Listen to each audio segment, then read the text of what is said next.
Alrighty guys, it's a nice January day. It's overcast. It's probably about 55 to 58 degrees. I came down here to go fishing. Well, guess what? The fish are not biting. Must have got too cold last night. But so what we'll do is I'm gonna make some lunch. But before we do that, let me show you the whole view of what I'm dealing with here today. Alright guys, so we have the beautiful White Oak River, no matter what time of year it is. Right? Isn't that nice? And over there, that buoy you see, that goes to the boat landing. And over here, see that campsite over there? That fucking cocksucker's been here since before Halloween. Yeah. This is what happens when you let motherfuckers live out here. See this fucking shit? The same brand of beer cans is over there in his campsite. Alright, and as you can see, or not see real clearly, his campsite has been torn up by the storm that we had about 10 days ago. So that means the motherfucker ain't been out here in at least a week to 2 weeks. You know, those kind of people, he might be laying dead in the fucking woods somewhere. He could be arrested. He could be fucking OD'd in town. Don't really give a fuck. But guess what? Tomorrow I'm coming out here with a trash bag.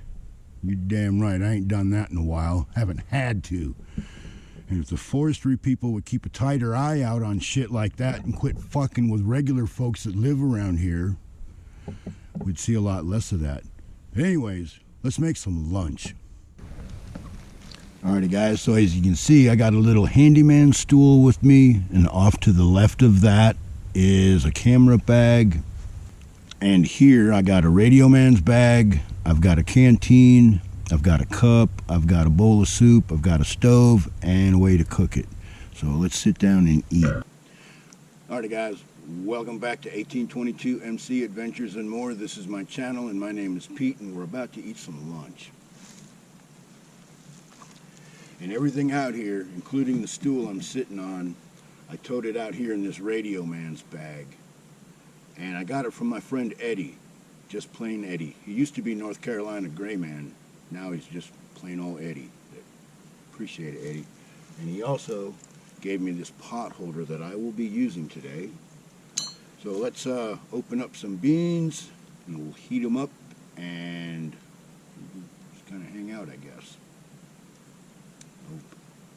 And I do not use this very often, so I have to remember where, there it is, the can opener is. And this is just your old-fashioned, run-of-the-mill Swiss Army knife. It's a camping edition. Like I said, I don't use it very often, but it is definitely high quality. Alright, but honestly, and I'm going to say, kids, don't try this at home. I'm a trained professional. I usually, after I pop it, I'll usually just use a blade.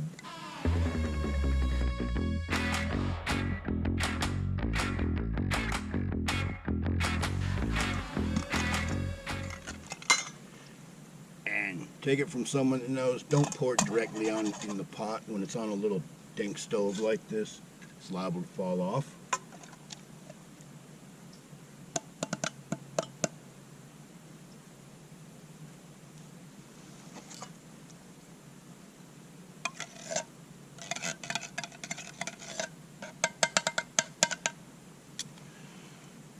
Yep, and today's lunch is hearty ham and bean soup.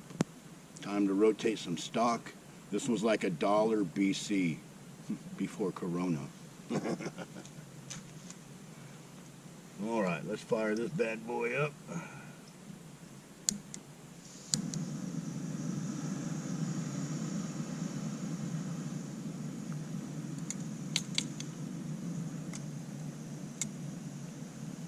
Alright. That like that. Now, won't be using it today, but I'm going to show it to you anyways. This is your fairly new edition of a military canteen pouch. This is a coffee can. And I drilled a couple holes in it, put some stainless steel swivels in it, and a stainless steel fishing leader. I now have a cook pot and a way to purify water, like by boiling it as needed.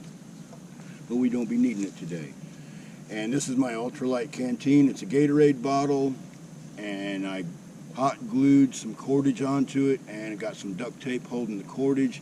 We all know what we can do with duct tape besides stick something. Okay, and over here on this pocket, I have some Texas Pete, compliments of Bojangles, got some crushed red pepper, got some grated Parmesan cheese, some more hot sauce, English breakfast tea, and some rose hip and hibiscus tea. Basically, that's just going to be red water. That's what's in this pocket.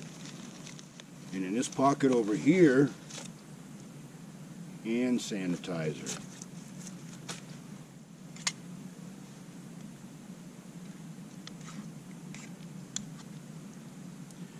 And actually, don't do that.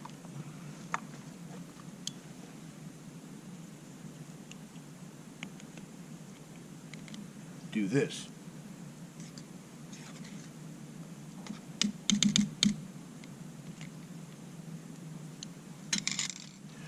Works like a charm, Eddie. So let's get some tea ready.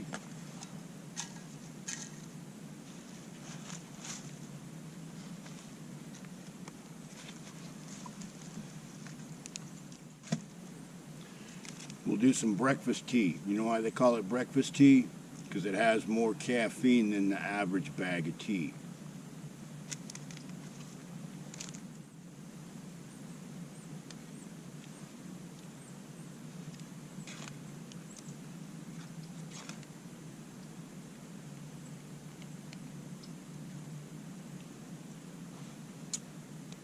All right.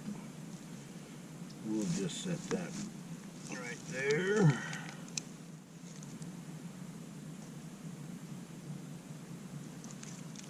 This won't take long, and then we'll get down to business.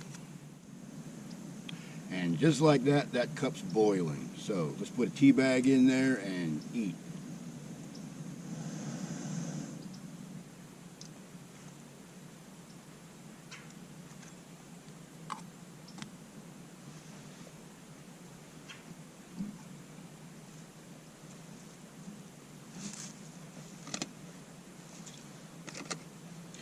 And of course, out in the woods, y'all know, no meal would be complete without some Texas Pete.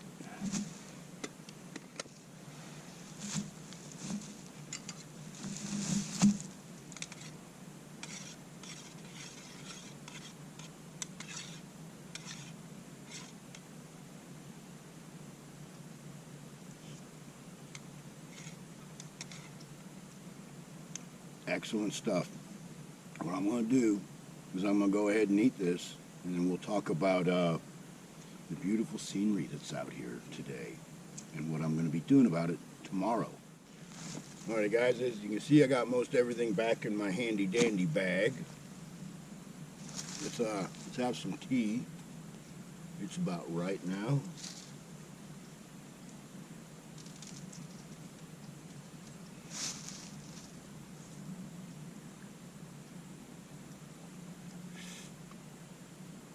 Very good. Just the right temperature for me. So, the fish weren't biting. Didn't feel like waiting on them to bite. They might not even bite today because of the weather. But I had an awesome lunch. It's always nice having lunch down here on the White Oak River in the Croatan National Forest.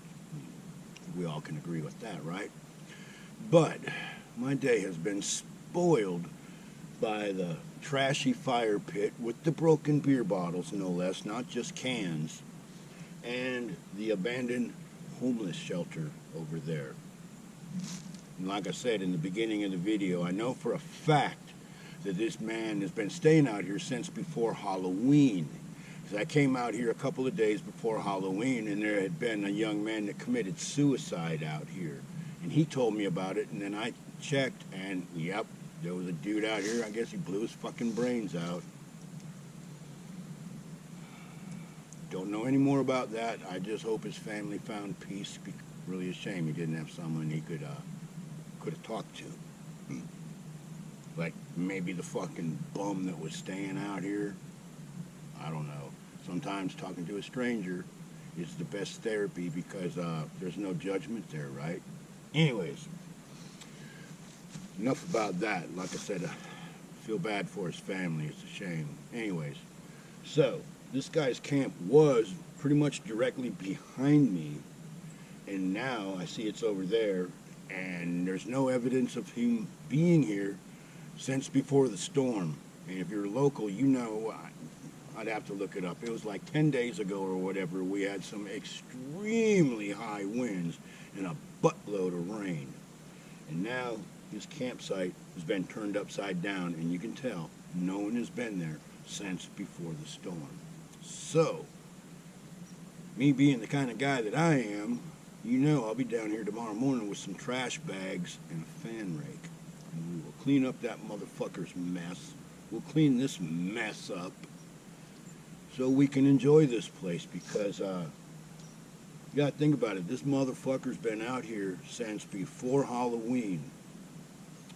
How many people could have used that campsite since he abandoned it? And when he was living up there as a fucking semi-permanent resident, how many people could have used that campsite when they're hiking the Weetalk Trail?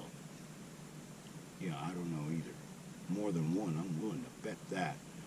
This is why we can't have these fucking bums, homeless people, fucking, I know there's all kinds of colorful names for these people nowadays that fucking don't live in a house, don't pay rent, don't have a mortgage, blah, blah, blah, blah, blah. But why is it every time I run across one of these motherfuckers out here, they always got beer, they always got cigarettes, there's always at least one pill vial that I find when I clean these places up.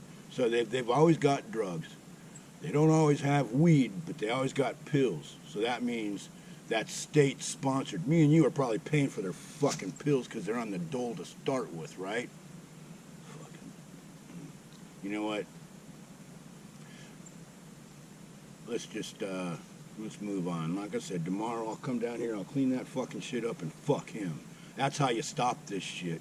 And I'm talking directly to the forestry people. You should come out here. When you see someone out here, strike up a conversation like a gentleman or a lady. Feel them out, because if they're local like I am, they're gonna fucking tell you. And then just wherever the conversation goes, it goes. The first fucking words out of your mouth when you come out here, Mr. Forestry people, is, let me see your fucking ID, how long you've been staying here, and who the fuck are you? That's a bad fucking attitude.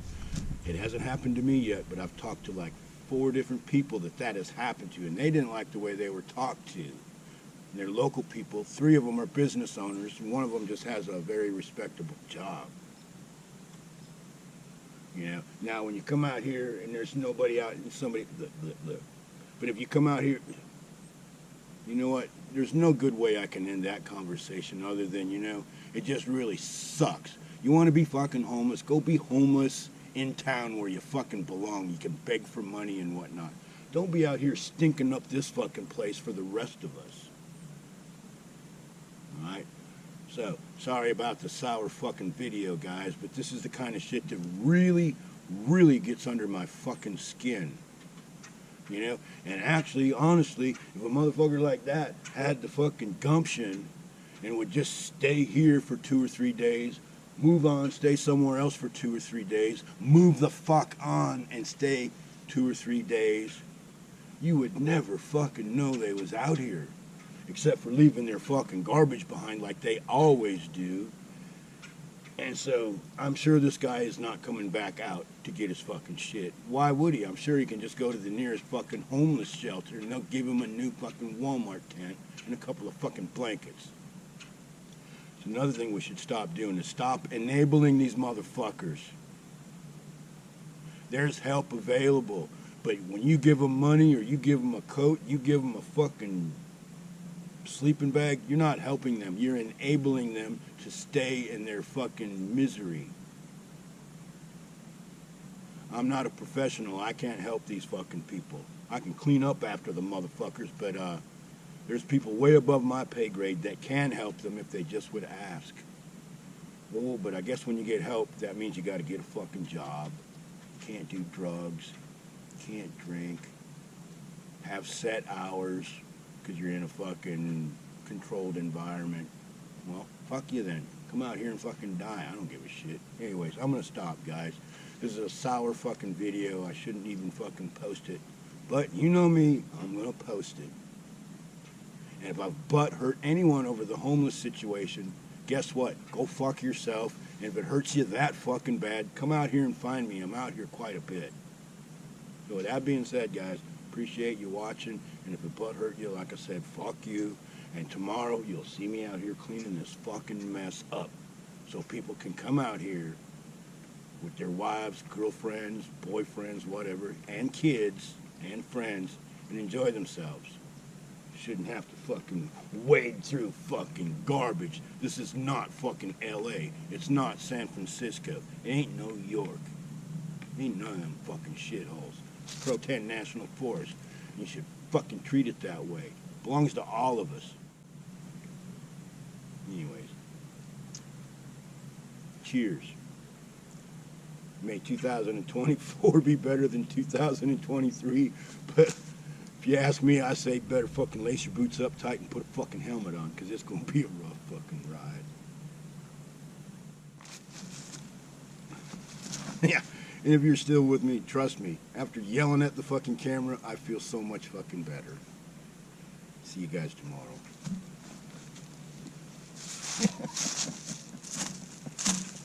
What in the fuck is wrong with me, man? Yeah, guys, look at that. That is not a campsite. That is a homeless fucking bum's tent. Fucked up chair, shit hanging off the fucking tree, garbage everywhere, one tent half-ass hanging, the other one blowing down. Well, don't worry, guys. None of this shit will be here tomorrow. Guaranteed. And if by chance the guy that owns this shit, you show up after I clean it up, you've been out here for fucking over 3 months. You can call 1-800 who gives a fuck.